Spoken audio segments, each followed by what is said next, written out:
அஸ்ஸலாமு அலைக்கும். Mini vlog பார்த்துடலாமா? என்ன பண்ணிகிட்ருக்கேன் பார்த்தீங்கன்னா, துணியெல்லாம் மடித்து வச்சிட்ருக்கிறேன்.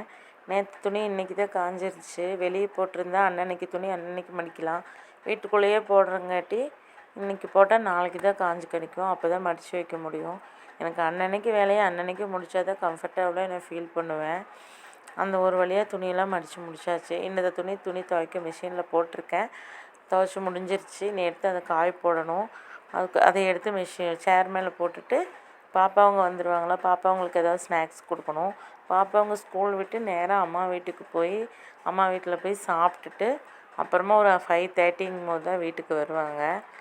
வீட்டுக்கு வந்ததுக்கப்புறம் ஏதாவது ஸ்நாக்ஸ் மாதிரி கொடுக்கலான்னு சொல்லிட்டு நான் கடலையை வேக போட்டிருக்கிறேன். அதுக்குள்ளே துணி வேறுங்க எட்டி பார்க்குது என்ன வான்னு. அதையும் கையோடு காய போட்டால் தான் ஒரு ரிலாக்ஸே ஆகும். ஒரு வழியாக துணி காய போட்டு முடிச்சாச்சு. அப்பாடான்னு இருக்குது. அதுக்குள்ளே பார்த்திங்கன்னா துணி அயர்ன் பண்ண போகணும். துணி டெய்லியும் அயர்ன் பண்ணி வச்சுருவேன். நாளைக்கு போடுற ட்ரெஸ்ஸு இன்றைக்கே அயர்ன் பண்ணி வச்சுருவேன். நம்ம காலையில் அயர்ன் பண்ணி கொடுக்குறதுக்குலாம் நமக்கு டைம் இருக்காது, அவங்களுக்கும் டைம் இருக்காது.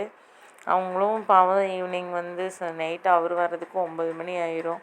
அவருக்கும் கஷ்டம். அதனால நானே பண்ணி வச்சுருவேன். அதே பழகிடுச்சு. காலையில் அயர்ன் பண்ணலான்னா கரண்ட் இருக்காது ஒரு சமயம். அதனால நான் ஈவினிங்கே அயர்ன் பண்ணி வச்சுருவேன். ஈவினிங் அயர்ன் பண்ணி வச்சு தொழுகிற வேலையெல்லாம் இருந்துச்சுன்னா தொழுது நமாஸ் பண்ணிவிட்டு அப்புறமா நம்மளோட வேலை என்ன இருக்கும், சமையல் கட்டுக்குள்ளே போக வேண்டிய வேலையெல்லாம் இருக்கும்ல, அதை தான் பண்ணிகிட்ருப்பேன். அப்புறமா துணி அயர்ன் பண்ணி வச்சுட்டேன்னா இந்த மாதிரி கிளிப்பு குத்தி மாட்டி வச்சுருவேன். அவங்க காலையில் எடுத்து போட்டு போகிறதுக்கு சௌகரியமாக இருக்கும். யாரெல்லாம் இப்படி பண்ணுறீங்கன்னு கமெண்ட்டில் சொல்லுங்கள். ஒரு சிஸ்டர் கேட்டிருந்தாங்க, ஈவினிங் ரொட்டீன் போடுங்க சிஸ்டர்ன்னு சொன்னங்காட்டி நான் இன்றைக்கி ஈவினிங் ரொட்டீன் போட்டிருக்கேன். இந்த மாதிரி தான் என்னோடய ஈவினிங் ரொட்டீன் நடக்கும். அப்புறம் கடலையும் ஒரு வழியாக வெந்துருச்சு.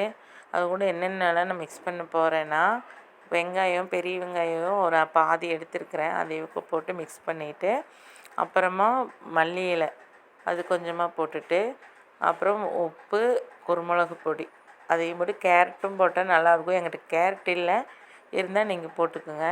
கேரட்டு துருவி போட்டால் சூப்பராக இருக்கும்.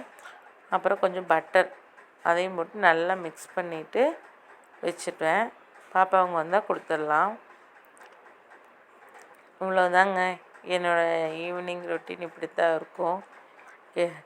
அப்புறமா நைட் டின்னரெல்லாம் முடிச்சுட்டு படுத்துட வேண்டியது தான். இன்றைக்கி நான் டின்னர் என்ன செஞ்சேன்னு பார்த்தீங்கன்னா, பன்னீர் பட்டர் மசாலாவும் சப்பாத்தியும் செஞ்சேன். சாப்பிட்டாச்சு, படுத்தாச்சு. தேங்க்ஸ் ஃபார் வாட்சிங்.